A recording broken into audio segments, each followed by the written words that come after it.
హిందూ ఆలయాల్లో విగ్రహమూర్తులకు నిత్యం ధూపదీప నైవేద్యాలు జరిపిస్తుండడం సర్వసాధారణమైన విషయమే.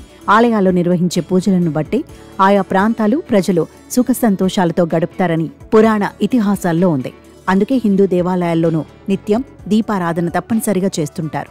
అయితే తెలంగాణలోని నిర్మల్ జిల్లా కుంటాలలోని శ్రీ వెంకటదత్త సాయి ఆలయానికి ఓ విశిష్టత ఉంది. ఈ ఆలయంలో 41 ఏళ్లుగా నందదీపం దేదీప్యమానంగా వెలుగుతూనే ఉంది. శ్రీ దత్త వెంకట సాయి క్షేత్రానికి 50 ఏళ్ల చరిత్ర ఉంది. ఇక్కడ ఉన్న దత్త ఘాట్పై దత్తాత్రేయ, వెంకటేశ్వర, సాయిబాబా ఆలయాలను నిర్మించారు. అప్పట్లో షిరిడి తర్వాత ఇక్కడే సాయిబాబా మందిరం ఉండేదని స్థానికులు చెబుతున్నారు. ఇక్కడ గుట్టపై ఉన్న ఓ పెద్ద బండరాయిపై ఆలయ సమితి ఆధ్వర్యంలో 1983లో నందదీపం మండపాన్ని నిర్మించారు. మహారాష్ట్రకు చెందిన పీఠాధిపతి అనసూయమాత చేతుల మీదుగా తొలిసారిగా ఈ నందదీపాన్ని వెలిగించారు.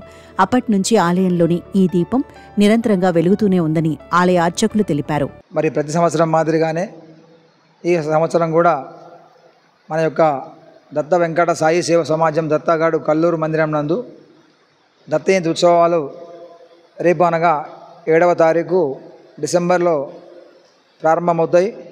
ఇవి 9 రోజుల వరకు అఖండ సాయినామ స్మరణతోని నడుస్తవి. అట్లాగే ముఖ్యంగా ఈరోజు ఇక్కడ మరి మన మందిరంలో ఉదయం అభిషేక పూజలు ఉంటాయి. తదుపరి సత్యనారాయణ స్వామి పూజలు వస్తాయి.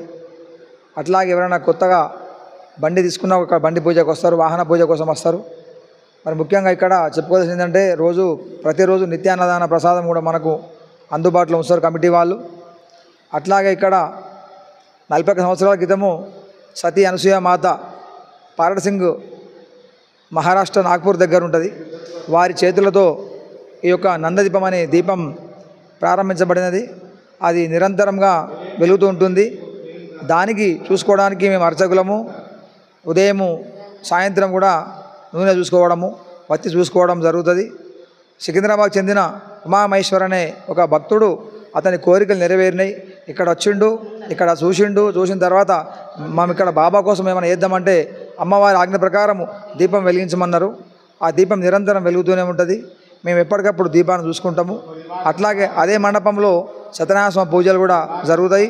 ప్రతి సంవత్సరము ఈ చుట్టుపక్కల గ్రామాల నుండి ముఖ్యంగా వైశాఖ మాసంలో చాలామంది ఇక్కడ పూజల కోసం వస్తారు.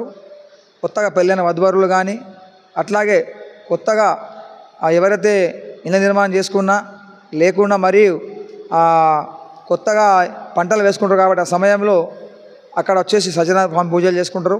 భక్తులకు అన్ని రకాలుగా కమిటీ వాళ్ళు కూడా ఏర్పాట్లు చేసి సహాయ సహకారాలు అందిస్తారు. దీపం నిర్వహణ కోసం ప్రతి నెల 4,000 వరకు ఆలయ కమిటీ వెచ్చిస్తోంది. అర్చకులు నిత్యం దీపాన్ని పర్యవేక్షణ చేస్తుంటారు.